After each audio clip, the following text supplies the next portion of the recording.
Porque no tenemos un sumo sacerdote que no pueda compadecerse de nuestras debilidades, sino uno que fue tentado en todo según nuestra semejanza, pero sin pecado. Acerquémonos pues confiadamente al trono de la gracia para alcanzar misericordia y hallar gracia para el oportuno socorro. Hay una verdad fundamental en este texto y es Jesús como nuestro sacerdote, como nuestro mediador, como nuestro intercesor. El apóstol Pablo dijo, hablándole a los hermanos hebreos, que ese Jesús era ese sumo sacerdote que vivía para siempre y que fue necesario solamente un sacrificio, el sacrificio de Jesús, para que usted y yo podamos acceder al Padre Celestial. Pedro en su sermón a los judíos les decía, mira, en ningún otro hay salvación, porque no hay otro nombre bajo el cielo dado a los hombres en el cual podamos ser salvos. Las diversas religiones del mundo tienen sus diversos mediadores para establecer una conexión con Dios.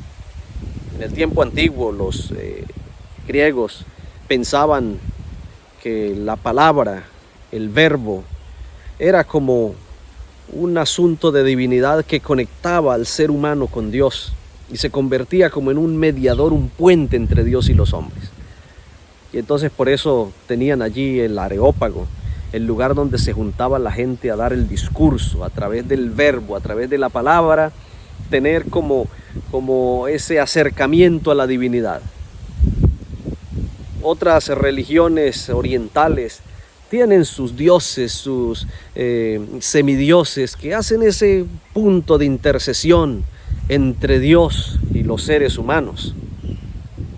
Algunas religiones con tinte cristiano también tienen allí sus cosas de mediaciones, santos que tratan de mediar, personas que son mediadores, pero la Biblia dice que hay un solo Dios y un solo mediador entre Dios y los hombres, Jesucristo. La labor que hace Jesús en el santuario celestial, esa labor de mediación, es una labor muy importante. El apóstol Juan lo ilustra de la siguiente manera, le dice, mire, hijitos míos, yo les escribo a ustedes estas cosas para que no pequéis. Pero si alguno hubiere pecado, abogado tenemos para con el Padre, a Jesucristo el justo. Él es la propiciación por nuestros pecados. Y no solamente por nuestros pecados, sino por los de todo el mundo, dice el apóstol Juan. ¿Qué es lo que está queriendo decir Juan? Está diciendo que el anhelo de Dios es que nosotros no pequemos. Pero que si nosotros pecamos, hay alguien que aboga por nosotros. Ese alguien es Jesús. Dice, abogado tenemos para con el Padre, a Jesucristo el justo. Hay dos principios fundamentales de Dios, que son el amor y la justicia. Esas dos cosas se revelan en su ley. El amor de Dios y la justicia de Dios. Y en esos dos principios fundamentales, Dios ama al ser humano, pero Dios en su justicia elimina el pecado. Y los pecadores que se aferran al pecado son eliminados o merecen ser eliminados. De hecho, todo pecador merece ser eliminado. Pablo dijo, por cuanto todos pecaron están eliminados, están destituidos de la gloria de Dios. ¿Cómo hace Dios entonces? Para poder salvar a la humanidad fue necesaria la intervención de Jesús. Jesús vino y se ofreció como sacrificio, como ofrenda. Jesús vino a pagar el precio que a la humanidad le tocaba pagar. Y en el momento en que el ser humano viene a Cristo Jesús y se arrepiente y pide perdón al Señor, Jesús viene para poner sus méritos a la cuenta del arrepentido y entonces éste pueda ser aceptado y pueda salir limpio delante del Padre Celestial. Eso es lo que Juan dice. Él es la propiciación por nuestros pecados. ¿Qué era la propiciación? En los tiempos antiguos, los dioses, las creencias antiguas, ¿no? de dioses y todo lo demás, creían que los dioses se airaban con el pecador. Entonces, si venía una tormenta era porque había un dios airado. ¿Y qué hacía la gente? Si venía una sequía, venía una tormenta, venían inundaciones, entonces corrían y le ofrecían sacrificio al dios de la tormenta. Y esos sacrificios, esas ofrendas, lo llamaban ellos la propiciación. Significaba eso, que esa propiciación era para aplacar la ira de los dioses. Entonces la Biblia toma algunos de esos lenguajes para tratar de ilustrar en la mente de los oyentes de aquel tiempo, que tenían esos conceptos de propiciación claros, tratar de mostrarles, bueno, de alguna manera, qué es lo que Jesús hace. Entonces lo que Juan está diciendo es: Jesús se convierte en esa propiciación. Jesús es quien aplaca la ira que la justicia divina demanda sobre el pecador. Él es la propiciación por nuestros pecados. Y dice, y no solo por los nuestros, por los de todo el mundo también. Porque Jesús pagó por el pecado de todo el mundo. El problema está en que todo el mundo no viene a reclamar el perdón del Señor. Entonces algunos universalistas por allí salen diciendo, no, ya todo el mundo se va a salvar porque Jesús pagó por los pecados de todo el mundo. Sí, pero es que la salvación tiene una condición: para que todo aquel que en Él crea no se pierda, mas tenga vida eterna.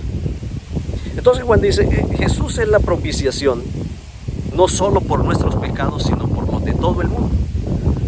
Y antecito allí en el 1 Juan 1:9 dice también, si confesamos nuestros pecados, Dios es fiel y justo para perdonar nuestros pecados y limpiarnos de toda maldad.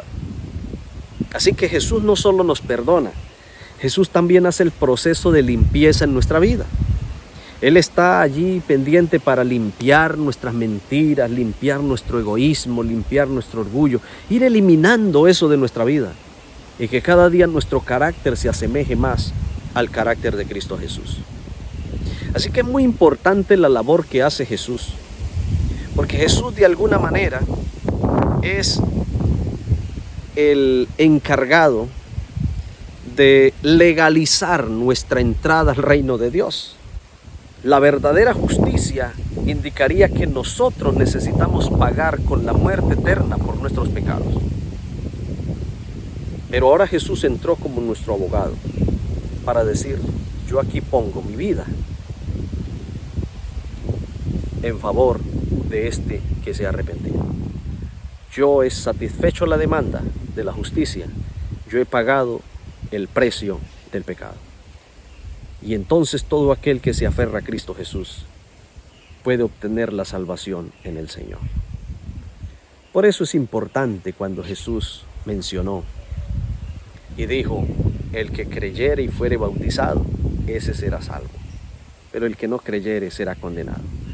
Y es por eso que Pablo entonces dice, mire, acerquémonos confiadamente al trono de la gracia para alcanzar misericordia y para hallar gracia para el oportuno socorro. No existe en todo el mundo ninguna forma de salvación aparte de Cristo Jesús. En tiempos de la Edad Media, cuando la gente no tenía el acceso a las Escrituras, comenzaron a surgir diversas teorías acerca de la salvación. Y una de esas teorías era de que usted obtenía la salvación haciendo largas peregrinaciones, yendo a ciertos lugares sagrados, subiendo de rodillas las escaleras de ciertos castillos o de ciertas iglesias, latigándose el cuerpo y haciendo un montón de cosas. Un día, un hombre comenzó a estudiar la Biblia y se encontró con los textos bíblicos que decían, el justo por la fe vivirá. Y comenzó a entender que la salvación no proviene de los esfuerzos humanos, ni tampoco de los latigazos o los sacrificios que podamos nosotros presentar. La salvación depende del sacrificio de Jesús y de su obra mediadora en el santuario celestial. Jesús está hoy en el santuario celestial, ofreciendo esa intercesión para que usted y yo podamos acceder plenamente a Él, podamos acceder a la salvación. Y por eso Pablo dice, acerquémonos confiadamente al trono de la gracia para alcanzar misericordia y hallar gracia para el oportuno socorro. En usted y en mí está la decisión de alcanzar esa misericordia y de hallar esa gracia. Es a Jesús que podemos venir, es confiando en sus méritos, no en los de nadie más. No hay ningún santo, ninguna virgen, ninguna advocación, ninguna persona que pueda llevarnos a la salvación. Solamente en Jesús encontramos la salvación. En ningún otro hay salvación, dice la Biblia.